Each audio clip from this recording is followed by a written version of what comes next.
Muy bien, esta semana, les decía la clase anterior, ¿verdad? Solo la corrimos, trabajamos del 11 al 15, tenemos el desarrollo de los verbos.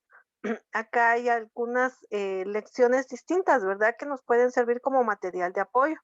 Y aparte, ¿verdad? Acá tenemos lo que es el tema, el verbo, nuestro manual de ortografía. Continuamos con el desarrollo de nuestros signos auxiliares y la parte, ¿verdad? Que nos corresponde de la lectura de los 365 días, ¿verdad? Para ser más culto.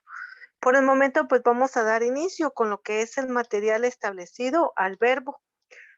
El verbo es un elemento gramatical que siempre va a estar regularmente involucrado en todas nuestras conversaciones y en toda expresión que nosotros desarrollemos, ya que el verbo pues representa la acción que el ser humano establece en cualquier momento. Usted se durmió, se despertó, se levantó, se fue a duchar o a bañar, si usted quiere otro término, ¿verdad? Y después fue a desayunar, fue a comer, después se fue a cepillar, después de cepillar fue a preparar todo su material y vea, en un pequeño fragmento de tiempo yo le mencioné todo en acción, una acción que usted mismo fue y desarrolló en todo momento. Y entonces nosotros acá podemos establecer que el verbo es una acción emitida o expresada, ¿verdad? Por el ser humano. Hasta ahí nosotros vamos a entender entonces el verbo. Desde un punto de vista semántico, óigase muy bien, los verbos son las formas de lenguaje con que pensamos la realidad, como un comportamiento de los sujetos. La palabra expresa una acción, un estado o un proceso. Y aquí ya le sumó otros aspectos, porque en este caso, después de que yo la pueda visualizar como una acción, me va a presentar a mí un estado, o sea, mi ser en qué momento se establece, ¿verdad? Estoy, ¿verdad? Están ustedes son, yo soy, ¿verdad? Es un estado establecido. Pero cuando nos menciona un proceso es porque nos va a determinar una acción, un modo o una forma. Y usted a ese estado o a esa acción le va a sumar una situación de tiempo. Y el tiempo ya está comprendido, ¿verdad? En tres aspectos fundamentales que sería el tiempo presente, el tiempo pasado y el tiempo futuro. Nosotros regularmente al pasado son todas aquellas acciones que ya se desarrollaron de forma, en cuanto al tiempo, ya sea con antelación, llamémoslo así, a horas, a minutos, a días, a meses, a años, a siglos, ¿verdad? Ese es el tiempo que nosotros marcamos. Marcamos desde segundos, minutos, horas, días, meses, años y según nosotros lo podamos seguir avanzando, ¿verdad? En lustros, en décadas, en siglos, ya lo establecemos. Muy bien, entonces, sumándole estas 3 características, nosotros podemos establecer entonces que la acción es representada, ¿verdad?, por el ser humano en un tiempo específico, en un modo, en una forma. Y a eso conlleva, ¿verdad?, ese proceso del cual nosotros estamos hablando. Ahora véalo.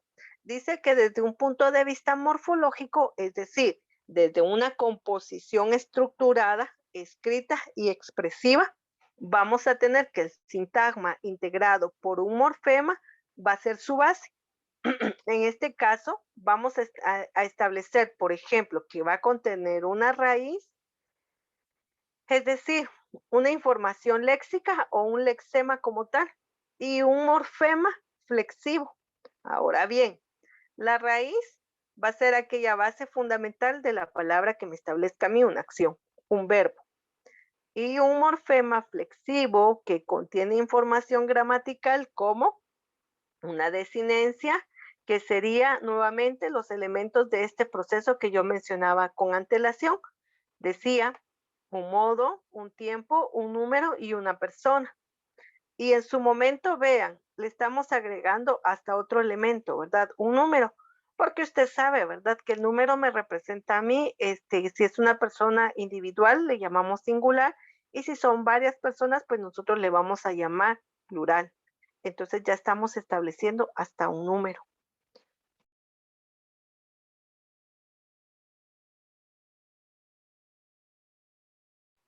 Entonces, este aspecto morfológico, vamos a entender, dije, aparece la palabra raíz, ¿verdad?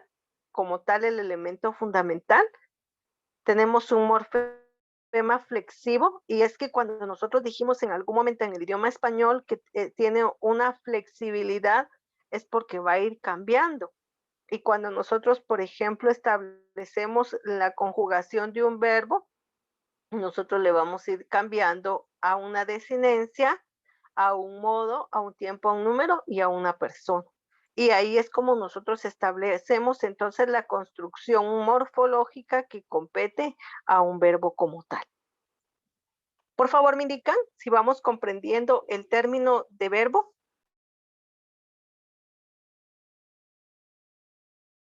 De mi parte, sí. Sí, señor.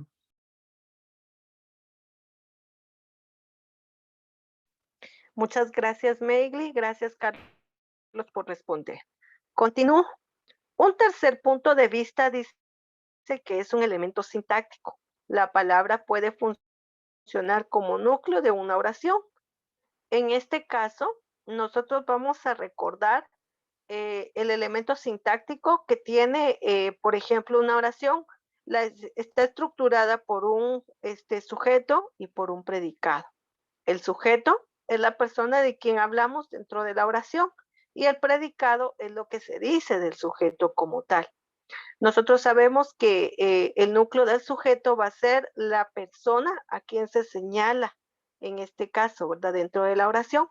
Y el predicado va a ser toda aquella, óigase muy bien, toda aquella acción que se describa del sujeto. Por lo tanto, al existir en el predicado una acción, pasa a ser el núcleo dentro del predicado en la oración como tal. Esos son los elementos sintácticos. Y la sintaxis como tal también expresa, se recuerdan ustedes, ¿verdad? Un orden lógico de poder establecer una expresión. En algún momento hemos dicho, ¿verdad? Que usted puede mencionar, por ejemplo, al inicio o al final al sujeto, más sin embargo, o sea, tiene una coherencia de poderse establecer. Y acá dentro de este orden sintáctico encontramos que también puede pasar a ser un núcleo dentro de la oración. Continuando con este aspecto de lo que es el verbo, nosotros vamos a centrarnos en el aspecto morfológico, es decir, la composición que pueda expresar en algún momento el verbo, porque es indispensable que nosotros entendamos y comprendamos cada una de las funciones y la estructura que va a llevar a cabo dentro de una oración. Tenemos entonces el verbo ya conjugado contiene desinencias de información gramatical como persona, número, tiempo y modo. Cuando nosotros nos vamos a referir a una persona, dijimos que hay en singular y en plural, y nosotros recordemos aquellos pronombres que nosotros hemos mencionado en pronombre personal, primera persona, segunda persona, tercera persona. En singular sería yo, tú, él o ella, ¿verdad? En singular. Si ustedes se dan cuenta, yo ya mencioné entonces a la persona, yo, tú, él, según el señalamiento que yo esté estableciendo. En número corresponden a singular, primera persona del singular, segunda persona del singular, tercera persona del singular. Y luego creo todavía aún más un aspecto, en este caso una desinencia en tiempo. Yo puedo decir, yo corro, ¿verdad? Yo corrí, yo correré. Al decir yo corro, en este caso, estoy presentándolo en un presente. Yo corrí en un tiempo pasado porque la acción ya fue desarrollada. Yo correré, ¿verdad? Estoy estableciendo que voy a hacerlo a un futuro, que no lo he realizado aún. Entonces, si ustedes se dan cuenta, ya tengo yo una situación en tiempo. En modo, El modo, nosotros regularmente siempre establecemos una forma, un estado que se presenta. O sea, yo corrí muy bien, ¿verdad? Yo ya establecí este aspecto. Es que miren, yo corrí, pero me fue mal. O sea, estoy estableciendo una cualidad, una atribución que yo puedo darle a la acción como tal. Pero también el modo se presenta en otros 3 elementos que ya los vamos a mencionar. La información, que se pueda tener de la persona, en este caso, puede ser en algún momento, dice, cuando se utiliza la primera persona, es enunciador. Cuando se tome a la segunda persona, se establece una cortesía. En aquí para poder entender esta parte de la cortesía es porque nosotros cuando conocemos a una persona y somos muy cercanos, término que yo no utilizo porque no mucho me gusta, algunas personas dicen vos, pero cuando usted está enunciando a una segunda persona, regularmente por cortesía decimos tú. Y cuando nosotros entablamos a una tercera persona, colocamos él o ella. Entonces aquí sería enunciador, yo. Enunciado, ¿verdad? Porque estoy en este caso citando a una segunda persona, tú, y a una tercera persona, él o ella, ¿verdad? Porque siempre vamos en ese orden de ideas, de poder entender que está en masculino y femenino, ¿verdad? Nosotros, vosotros, ellas o ellas, ya sea en singular o en plural. ¿Se entiende? Sí, señor. Sí, Gracias, señor. muy amable. Voy a continuar. Entonces dice, la información del número se puede presentar, dijimos, en singular cuando es una persona y en plural cuando son varias personas. Y acá me vuelve a recordar, en este caso, ¿verdad? A los pronombres personales. Primera persona, yo las tengo en singular, ¿verdad? Yo o en plural, nosotros. Segunda persona, tú, ese vos que le decía, ¿verdad? Usted en segunda persona del singular y en tercera persona, perdón, en segunda persona de plural tenemos vosotros y ustedes. Tercera persona, en singular, él o ella. Y en plural serían ellos o ellas. Hasta ahí nosotros estamos viendo entonces la información del número. Para los tiempos verbales, nosotros vamos a establecer esos 3, pero esos 3 en algún momento van a surgir alguna modificación. Y en este caso, el tiempo verbal se sitúa de acuerdo al acontecimiento en relación con el momento de la persona que está emitiendo esa expresión, que puede ser simultáneo, presente, que puede ser anterior, pasado, o que puede ser posterior, es decir, a futuro. Y vean cómo nosotros acá encontramos, ¿verdad? Esa forma distintiva de hacer uso de los 3 elementos que hemos mencionado: presente, pasado.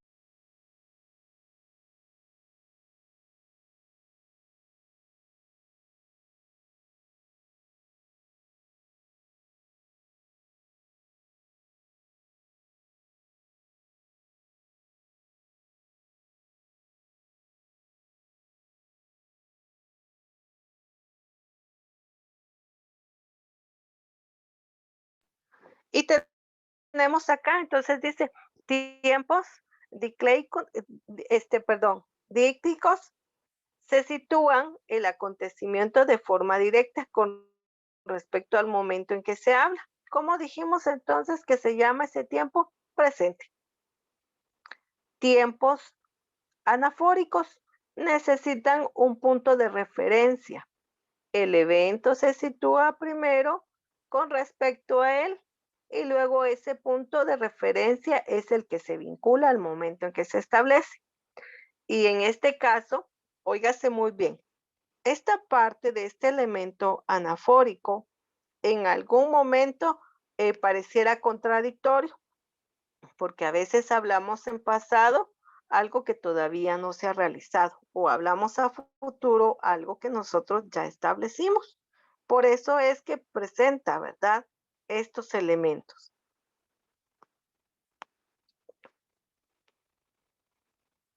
En este caso mencionamos, ¿verdad? En este elemento anafórico algo que nosotros tenemos una idea de que se va a mencionar ahorita en tiempo presente y que ya se ha desarrollado con antelación.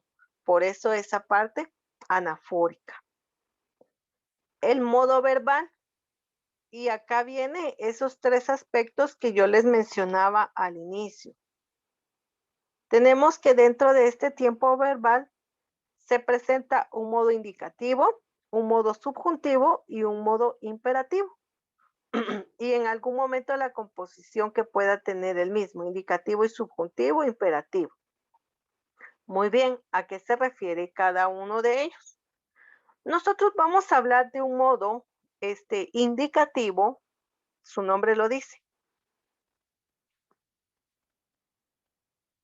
Cuando el hablante lo utiliza en un cierto estado de algunas cosas. Y entonces nos indica, ¿verdad? La relación que se está estableciendo de la acción. Ese es el modo indicativo. El modo indicativo regularmente nosotros lo vamos a entablar en un presente.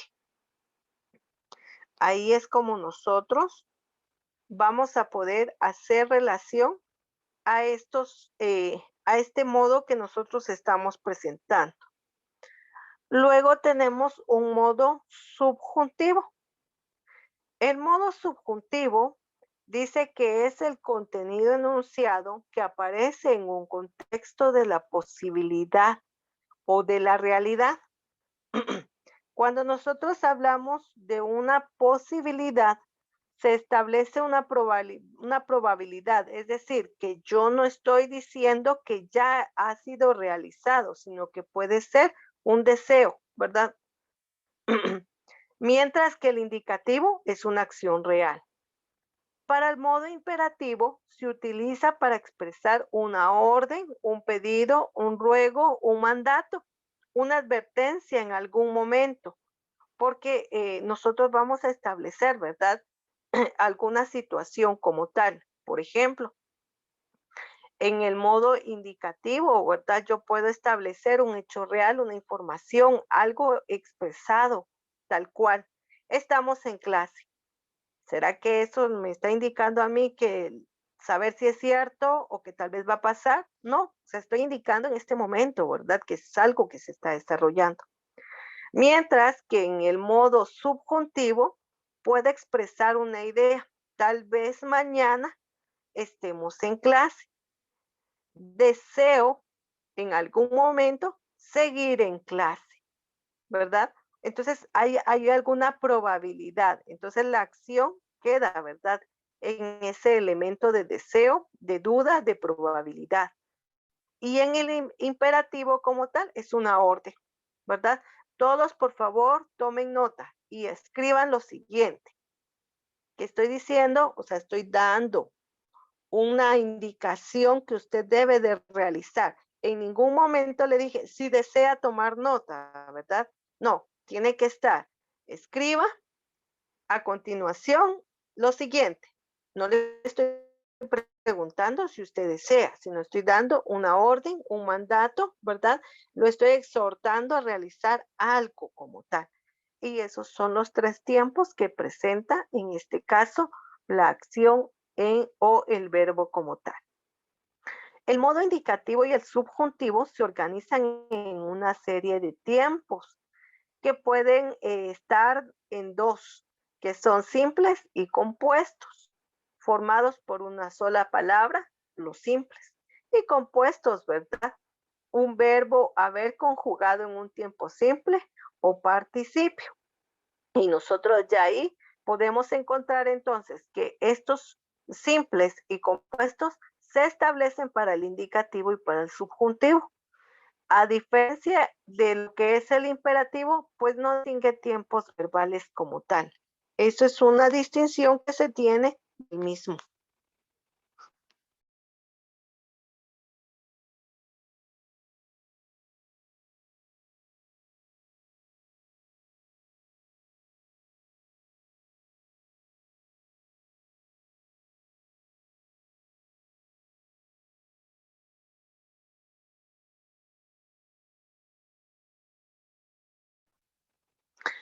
Sumado a ello, nosotros vamos a darle también, dice, un aspecto.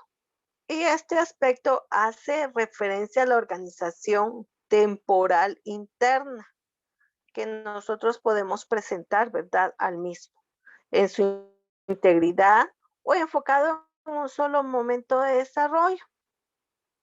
En este caso, este aspecto pues está comprendido en esta parte que nosotros tenemos, por ejemplo, en el tiempo y en la persona, porque me dice claramente que en este caso dice el tiempo y el suceso de forma que se presenta integral o en un solo momento, es decir, el tiempo que me pueda dar, presente, pasado, futuro, y la persona singularizada como tal o de acuerdo a las personas establecidas.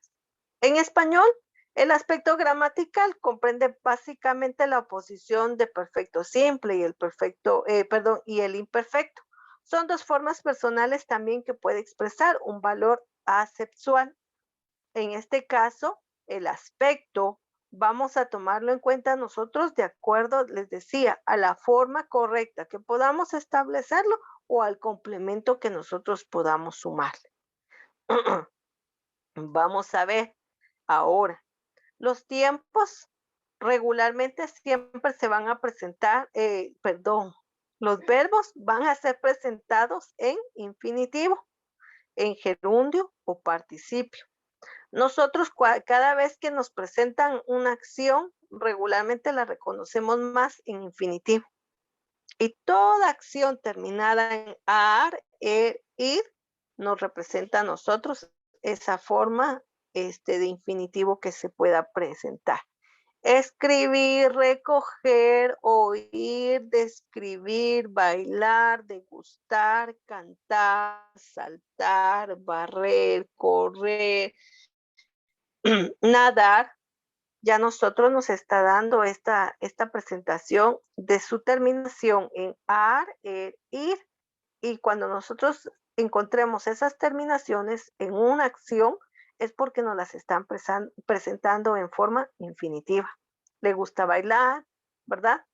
Acá le gusta eso, ya no hay esa distinción, ¿verdad? De infinitivo, porque entonces ya cambia.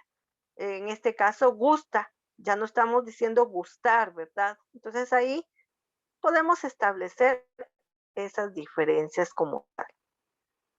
El gerundio. El gerundio nos dice que la palabra o el verbo termina en ando, endo. Posee un valor adverbial. En este caso, dice, el perro corrió en el campo ladrando. Entonces yo vuelvo a recordar, en este caso, ladrando proviene de ladrar, ¿verdad? Pero como ya me agregó este aspecto ando, entonces yo ya lo voy a tomar en cuenta como un gerundio. Ahí me está indicando entonces, ¿verdad? Y en este caso, yo podría cambiar, ¿verdad? El mismo infinitivo a un gerundio. Óigase muy bien. Eh, le gusta bailar. Yo puedo decir, él está bailando. Y entonces yo ya cambié, ¿verdad? A ando, su terminación. En participio tenemos ado, ido. Cumple la misma función del adjetivo anterior y en este caso, por ejemplo, el hombre está cansado. Ya no puedo decir cansando, ¿verdad? Sino aquí ya solo es ado, cansado, ¿verdad? ¿De qué viene el verbo? Del verbo cansar. Está agotado, agotar, ¿verdad? Entonces vean cómo la presentación de un verbo se puede dar en infinitivo, en gerundio y en participio. ¿Alguna duda hasta el momento, jóvenes?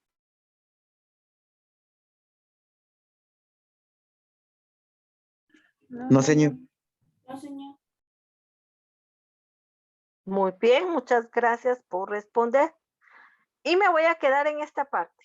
Hasta aquí, solamente vemos la morfología y luego pasamos a la sintaxis, por favor, de lo que corresponde al verbo.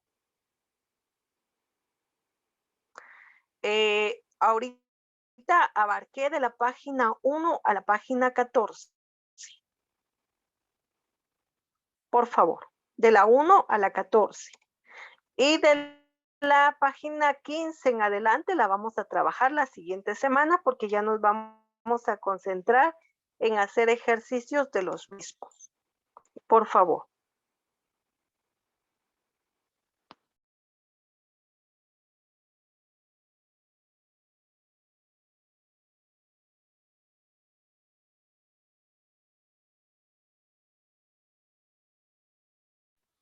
De nada.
Feliz día. Pueden pasar a su siguiente clase.